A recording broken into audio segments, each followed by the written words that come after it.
In this episode of the Escape to Eastern Ontario podcast, we're talking to Jake Murray from Topsy Farms on Amherst Island. Farm life may be quiet, but it is never boring. Jake is here to talk about Topsy's colorful story and some of the exciting events that they're sharing with the public this season.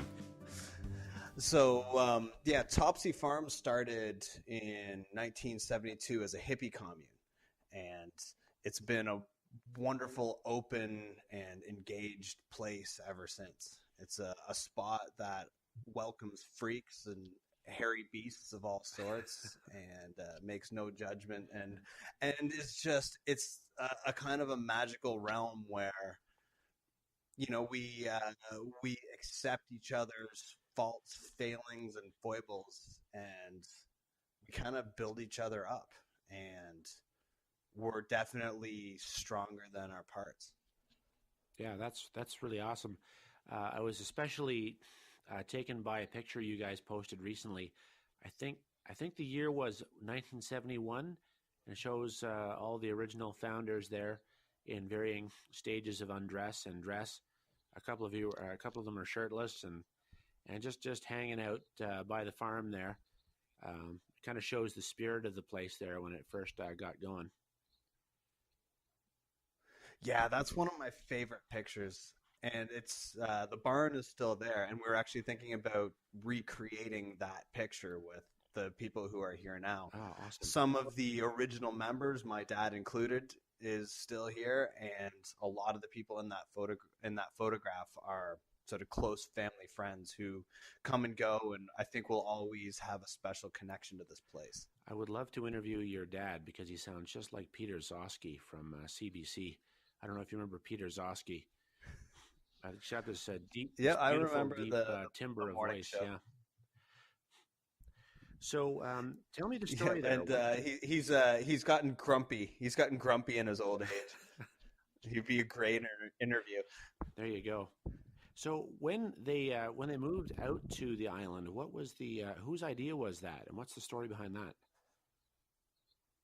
Well, my dad was one of I guess he was the pivotal member, and I'm not sure exactly how the first few met, but I know that they were, it was a mix of Canadians who were sort of fed up and disenchanted with the way our society was heading, like from the capitalist standpoint. They came from their own successful careers. My dad, for example, was an engineer, and there were a few Americans who were trying to avoid the draft in Vietnam and were breaking the law to come up to Canada. And they found this piece of land and started it as an organic farm. And there were already a couple of people here on the island who sort of fit into that, I don't know, that philosophy, that mentality, that mindset. Right. And they just, they started with a small nucleus and then expanded from there. And I can't remember exactly how many were at the height, but it was, maybe 20, 30 members. Just, there was one house and then there was a second house, and people came and went and drifted in and drifted away. And it sounds like it was quite a magical time. That's amazing. And so when did it settle down into the kind of family unit that you have there now? I think the commune disbanded in the later 70s, maybe 77. And then a few of the people who were from the commune days, that was my dad, Ian, my mom, Sally, Randy, Chris Kennedy, Don Tubb, they stayed and they decided to take the organic farm and go a little bit more serious in the agriculture route. And so they started with some sheep because Chris Kennedy, one of the founders, was an Oxford educated shepherd who wanted to find land, but England is a really expensive place to buy farmland. Okay. And so he traveled around the world. Canada was one of his last stops, and he stayed here because the food was the best. Now, Don, another one of the founders, they found him under the table after a particularly good party, and he stayed ever since. That's awesome. He inhabits the third floor of the farmhouse and was a staple of my childhood. Jason, having the hippie roots here and growing up around that was such a valuable experience. I didn't just have one set of parents like my mom and my dad, which is, any child would consider them fortunate. But I had other role models who were also family. Like Chris taught me machines, Dawn taught me stereos and to appreciate music. And and Randy, she showed me about like the gardens and of food, like how to cook and prepare food. She was an amazing cook, still is, and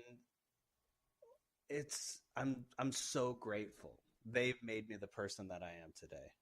Yeah, I was just reading your Instagram.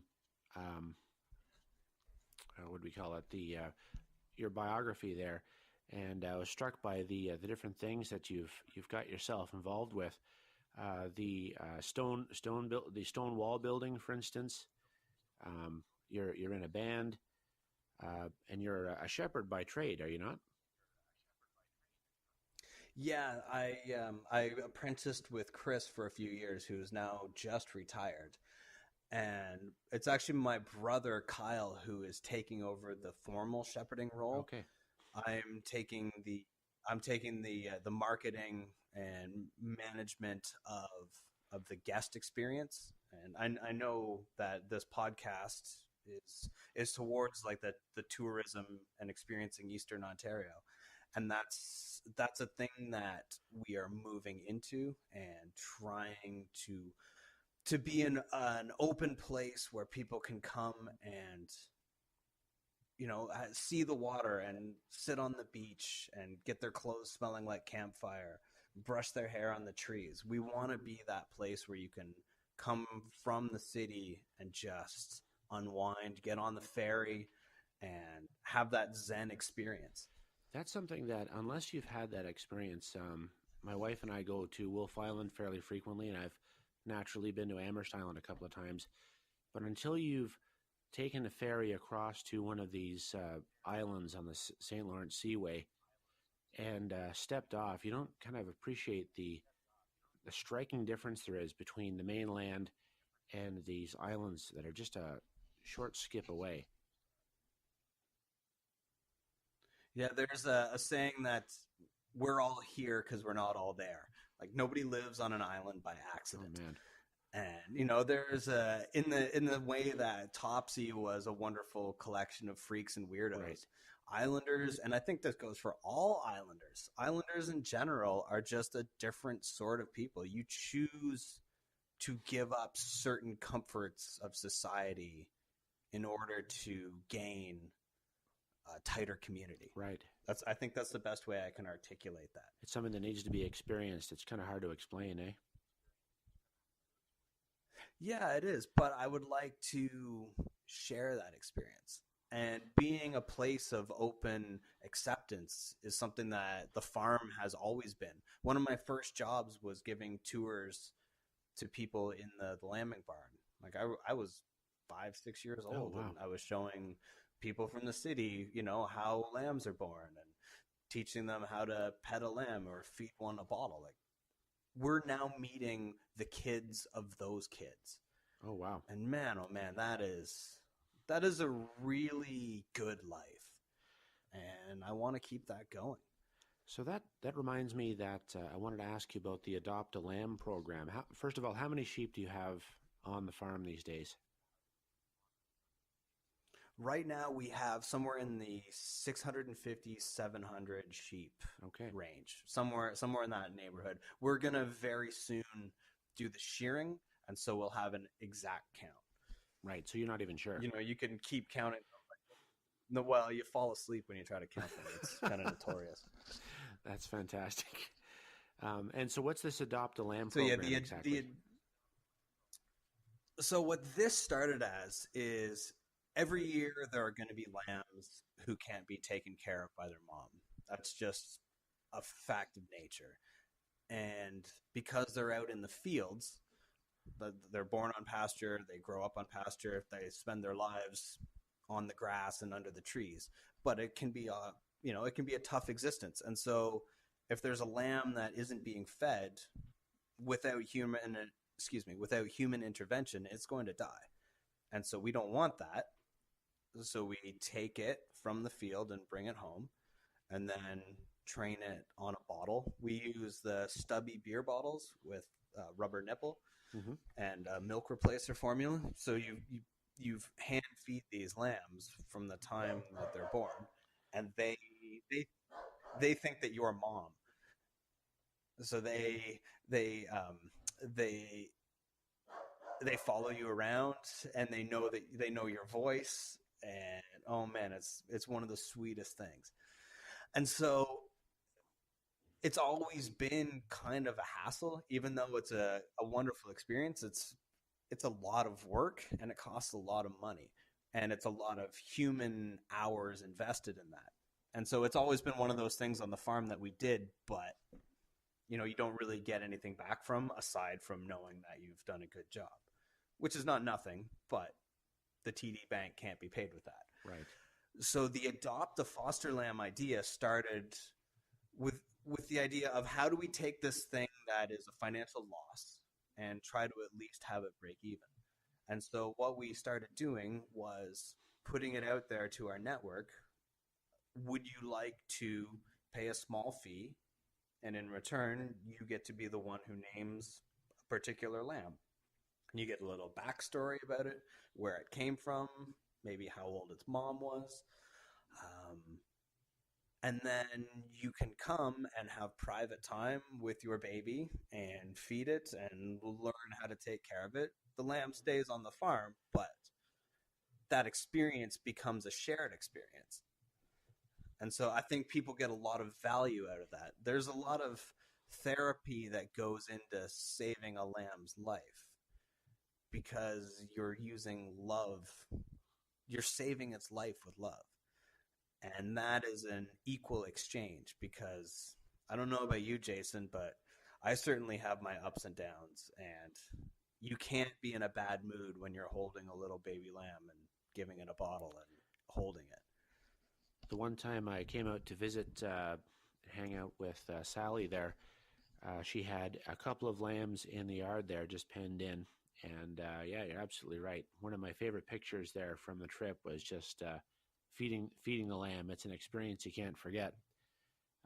I asked her if I could take it home, and she said absolutely not. But what a cutie! I remember the name too. She called him Adventure Lamb. Oh yeah, I remember Adventure Lamb. That was right around the time when we were starting that program. Yep. And I think it was one of my sons that named it Adventure Lamb because it kept jumping off the patio. That's great, eh? It must have been an Aries. It was kind of wild. It was a flight risk. Yeah, that's yeah. Oh, that's awesome. So that's an example. Yeah, that's an example of a thing that we can do with the space and the knowledge that we have in a new and creative way. And that's how we save the farm, Jason. You've heard the expression, you bet the farm, right? Well, recently we've done that. Our head shepherd's retired. Don, who I told you about, the guy under the table after the party, he's been in London, Ontario for the last few years taking care of an elderly parent. And so Topsy Farms Topsy Farms Point 1 is kind of over. Right. And we are in a transition where me and my brother Kyle, my sister Leah, and our best friend Will, and Kaylee Graham are taking a leadership role. So my mom Sally and my dad Ian are still involved, but the younger generation are starting to make some of these hard decisions and take on the responsibility of running a very big sheep farm on the west end of an island where you get hammered by wind and snow and rain, and the lambs don't care if you're tired, and if the tractor breaks, you're carrying hay by hand. And that's a reality that we are coming to fully appreciate. That reminds me of one of the questions that I had actually. So, living on the island and being in a farming environment, there's obviously going to be some things that happen that could only happen on Amherst Island in that situation. Can you give me an example of something like that? Well, I think I'm drawing a blank for specifics, but I'll tell you that like ferries break down and the center will not hold and things fall apart. And when you're trying to coordinate uh, workshops and events, we had a dry stone wall festival a few years ago when we had the baby ferry, and so we were scrambling to like almost hand carry 100 tons of stone across on this little boat in the middle of the night with a local backhoe guy, doing runs. He would start at 11 when the traffic stopped, and he would be taking these pallets of stone across. Oh, wow. And then we rented one of the Island Belle cruise ships to ferry people back and forth during the festival. So because there wasn't enough room on the little replacement ferry, so on an island, you have to adapt. You have to play jazz with life. There's no formula, there's no manual for this. You're making it up as you go along. And it can be dull on a farm, Jason. It can be dreadfully dull, but it is never boring. Wow, that's awesome. So, this baby ferry, this is just a backup ferry that you guys have at Amherst Island? It's the Quinty Loyalist. It's one of the two ferries that run between Adolphustown and Picton. Okay. And so when the Wolf Island ferry is down, they take ours, and we take the little mini barge from Picton. Okay. And it is, what would be a kind word? It's insufficient for the community's needs. Right. It's not really a And long-term sometimes the solution. government being the government, no, it's not. And luckily, we're getting a brand new ferry. Wolf Island's getting a brand new ferry. They're going to be some of the only electric ferries, I think, in North America, and maybe they're cutting edge in the world. Hmm. So it's going to recharge every time it docks. It's going to be fast. It's going to be sleek. It's going to be quiet, and we're really excited. We got new docks being made. MTO is constructing docks. And so Amherst Island is right on this cusp of, we know change is about to happen. We just don't know what it's going to look like. So, what kind of new things have developed on the farm that visitors can experience now that you guys are transitioning in? So specifically this year, we've bought and installed a Mongolian yurt.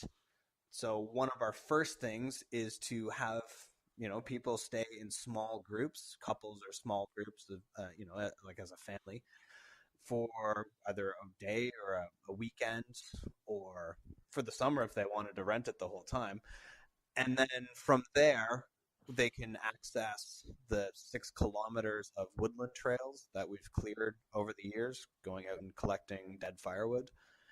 And then they have the beaches and the canoes and paddleboard and all the things that are part of the main area of the farm, including the pet lambs and the 2 Highland cows that we just got, who are wonderful pets and will eat from your hand and love to be scratched under their chins. And Jason, as this goes forward, like, we're just dipping our toes into this, and we're going to learn a lot of lessons this year, and we're going to learn what people want and maybe what they don't want. And we're really open to ideas. Does a person want to go out and shadow us while we do farm work? Do they want to come and help? I don't know the answer to that. Are people going to want to have sort of guided experiences, or are they going to want to be left alone? We're not sure, but we are really open, and we're really engaged in finding answers to those questions. And we'd love to pull in all of the other stuff that Amherst Island has to offer. There's many incredible artists, and we have a wonderful restaurant and general store, and the museum and cultural center and the radio station. All of these things are like untapped resources. And I think that the community as a whole can benefit. As Topsy does well, the community will do well. There's a very symbiotic relationship here. And my experience has been that the ferry to Amherst Island also doubles as a time machine because the minute you step off, you feel like you're 30 years in the past. You are not wrong there. When you like, there's a blacksmith shop right in the middle of the village. It still says W. Brown Blacksmith, No kidding. and And that's a it's functional not put working. on. That's a functional working blacksmith. It's the shop is the actual blacksmith has moved from that location just a little bit up the road, but there is a blacksmith in our village. The mechanic George works barefoot and is one of the most intelligent people I've ever met. There is a community of characters here, and you don't have to be here long before you realize that. It's fantastic. So, what kind of things do people need to know about Amherst Island before they come for a visit? The ferry leaves every hour and a half hour. If you show up at 11:31, you are waiting an hour. That's number one. It costs $9 to take the ferry. You can buy tickets in bulk, which drop the cost to $4. But there is no bank machine on the boat. There's no debit card, so bring cash. When you drive around, don't go fast. Take in the scenery. Enjoy the slowing down of this place. People will wave. There's nothing wrong or weird. They're just waving because they are showing their respect and saying hello. When Islanders go to the mainland for about 3 or 4 minutes driving down the highway, we're waving and then realize that we're getting dirty looks from everyone because it's not a thing that you do elsewhere. Right. The sunsets are magical. There are times when I could be in the middle of the busiest day, and when that sun drops below the horizon line, it doesn't matter what you're doing. You are stopping, and you are taking that in. And you are remembering that life is not just going from work to home to work to home. That there are moments that need to be relished and appreciated. And living in this place, I'm lucky enough to be reminded of that on a daily basis. Fantastic. So we spent a lot of time talking about the history of the place. I'd also like to draw some attention to the unique things that you guys are doing with your core product there, which of course is wool. First of all, my understanding is that a fair bit of your wool is sent to PEI first, and then it comes back. How does that work exactly? So the sheep will be sheared this weekend coming on Easter weekend. We have two of Canada's fastest, best shearers coming. And so they will pound through the flock. That's the 650 to 700 animals in the 2 days.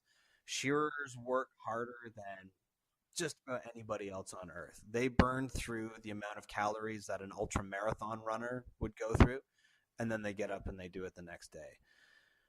Wow. We take the fleeces and put them in burlap bags. These are hand, and by hand I mean foot stomped. We use gravity and human weight to pack the bags. The barn is open to the public, so anybody can come and watch. This is a thing that we're keen on sharing. It's because it's fascinating and it's frenetic, and I liken it to anybody who's worked in a restaurant that there are no down moments.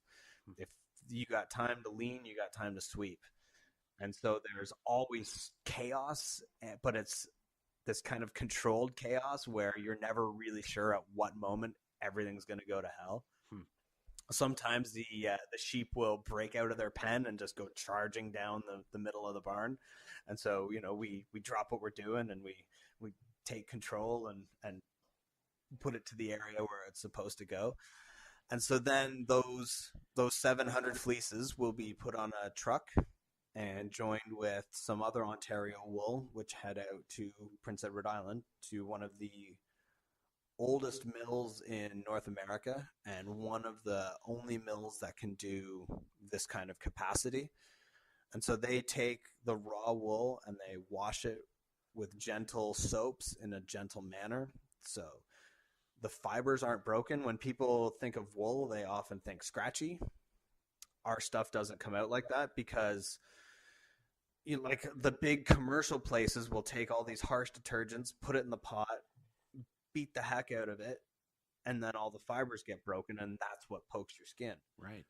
At the woolen mill we use, it's all done very slowly and carefully, and they leave some of the natural oil in the wool. So it's really soft. It has this wonderful fragrance. And they send us back these gorgeous blankets in all the colors you could imagine. And so we're really proud to have these in our shop and have our name on this. We feel just as comfortable selling these blankets to our neighbors and our friends as we do to strangers. And that's a business I can get behind. And when somebody says, I bought one of your blankets a few years ago, I have high confidence that they're still going to be happy with that. And Jason, how many things do we buy that can be enjoyed by our grandkids or our grandkids' grandkids? Like these things will last 300-400 years. Like I've got a Samsung Galaxy. It's no good and it's like 10 days old. It's got a crack on the stupid screen. We live in a disposable culture. Right. And in the same way that you said, coming on that ferry is like going back 30 years. Well, buying a blanket from Topsy Farms is a way of connecting to a past that is still there. It's just a little bit more difficult to find. Right.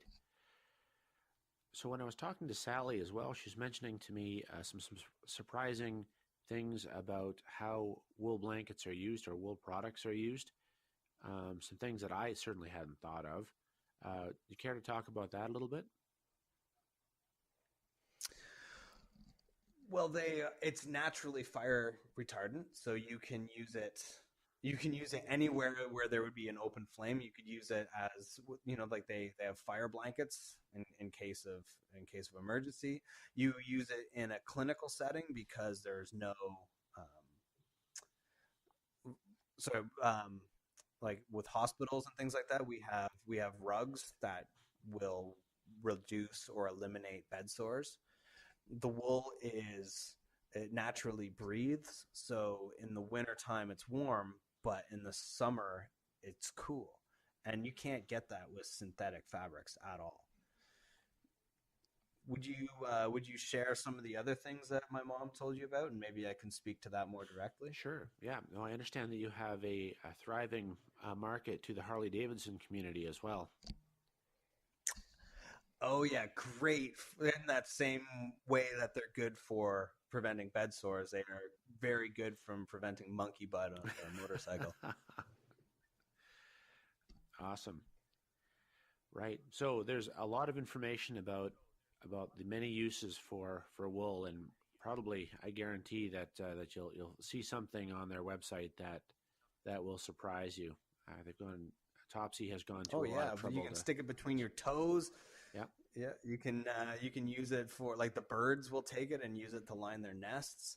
You can use it for insulation in your house. We use it's called belly wool. It's the stuff that's not good enough to be made into blankets. Okay. We use it as a mulch to keep the weeds down. Oh yeah, it's got so many uses. And Jason, it doesn't fill our ocean with the microplastics. Right. So what are those microplastics? So anytime that you buy like a synthetic blanket or clothes, you buy it, it's brand new, it's really soft.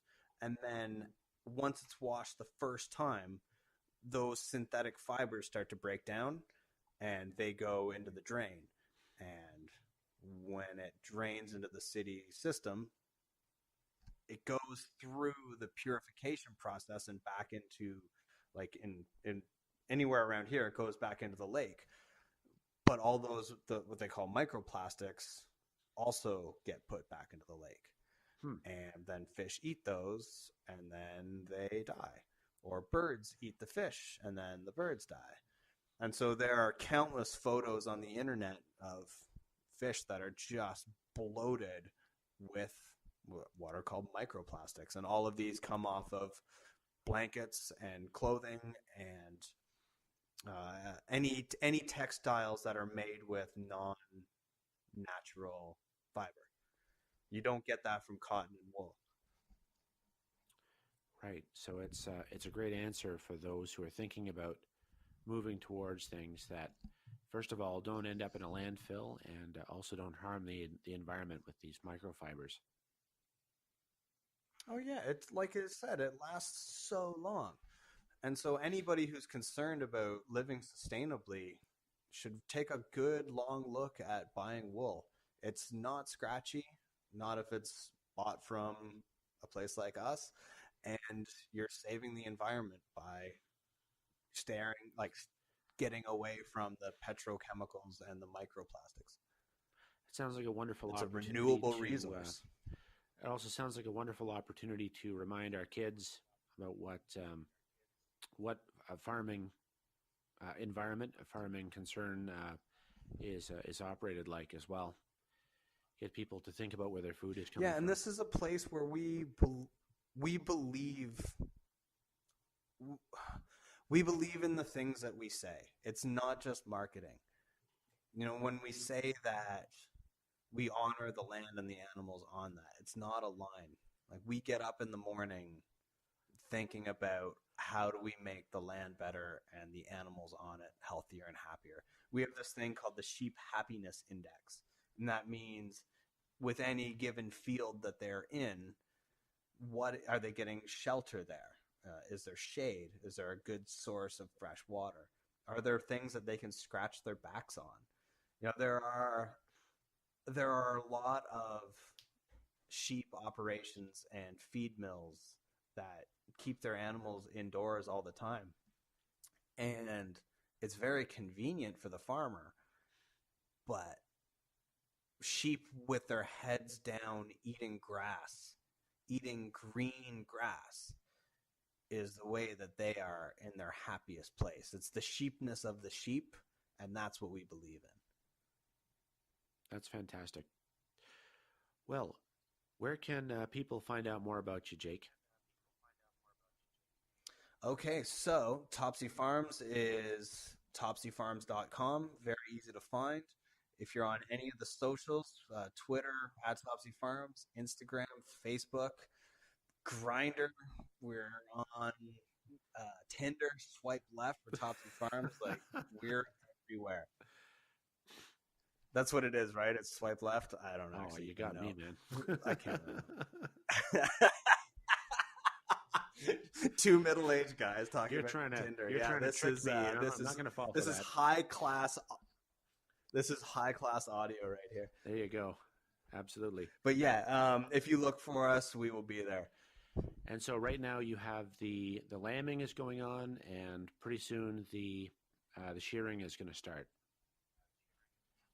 That's right. Shearing Easter weekend, and then lambing will start very soon after. Already there's some early lambs. One of the boys broke out back in October, and we are now finding his handiwork. Oh boy. And so there are already some baby lambs in the barnyards that people can come and see. These ones are being raised by their moms, which we're very happy about. So these ones can't be picked up and held, but very soon lambs that you can hold will be here. And do people have to call ahead, or what's the arrangement there? Anybody can show up. Anybody can show up anytime. For lambing and shearing, we ask that people book, like in advance for VIP access. Shearing is free. With the lambing and the foster lamb interaction, there's a small fee for that. I think it's $20. It just covers the extra labor cost, because we have to hire people to make sure that visitors get the right amount of time, and that the animals are safe, and that the visitors are safe. Great. Well, thanks for taking the time to pull back the curtain and tell us about Topsy Farms and its colorful history. And I'd invite anyone who's interested to visit www.topsyfarms.com and reach out and set up a time to head out and experience Amherst Island. You guys come and visit. Come visit Topsy Farms. Connect the land. We are here and look forward to welcoming you. Thank you for tuning in to the Escape to Eastern Ontario podcast. If you live, vacation, or work in Eastern Ontario, you're surrounded with amazing destinations, hidden gems, fascinating stories, and remarkable opportunities. Subscribe at escapetoeasternontario.com to discover more of the remarkable people, imaginative businesses, and unforgettable getaways right in your backyard. I'm Jaeson Tanner. Thanks for listening.